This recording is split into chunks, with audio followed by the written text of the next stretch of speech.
अस्सलाम वालेकुम जी। मैं इस वक्त मौजूद हूँ वादी जिन में। वादी जिन ये जिन्नों की एक वादी है और ये जिन क्या काम करते हैं यहाँ पर ये आगे चल के आपको दिखाऊंगा। लेकिन अगर पहाड़ों की बात की जाए तो पहाड़ों की बनावट अल्लाह ने ऐसे बनाई है, इनको देख के खौफ आ रहा है, डर आ रहा है, डर लग रहा है पहाड़ों को देख के। ये देखिए मैं आपको दिखाता हूँ। वादी जिन के चारों इतराफ में आपको ये पहाड़ नज़र आएंगे।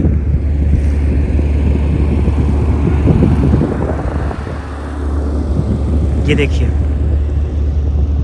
ये खौफनाक पहाड़ ऐसा लग रहा है जैसे अभी ऊपर आ जाएगा, लेकिन अल्लाह के हुक्म से खड़ा हुआ है, अपनी जगह पे खड़ा हुआ है, कायम है अपनी जगह पे।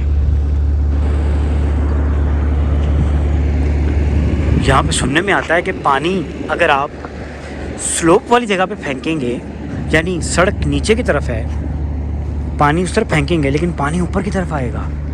अब ये क्या माजरा है, क्या कहानी है, ये तो अल्लाह ही बेहतर जानता है। लेकिन इसका नाम बिल्कुल ठीक रखा है, वादी जिन। ये जिन्नों की वादी है, ये इसमें कोई शक नहीं है, जिन्नों की वादी है, यहाँ जिन रहते हैं।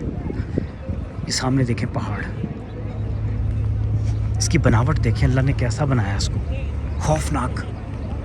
वो दूर दूर देखें पहाड़, अल्लाह अकबर। ये जिन्नों की वादी है, ये वादी जिन है।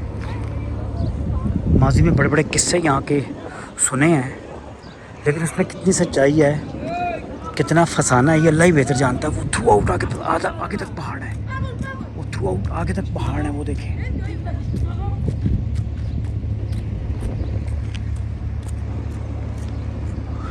शाम से पहले सुनने में आता है कि शाम से पहले इस जगह से निकलना होता है, निकल जाएंगे, जगह छोड़ दें, क्योंकि शाम के बाद जो जिन्नात हैं वो घर से बाहर निकल आते हैं अपने।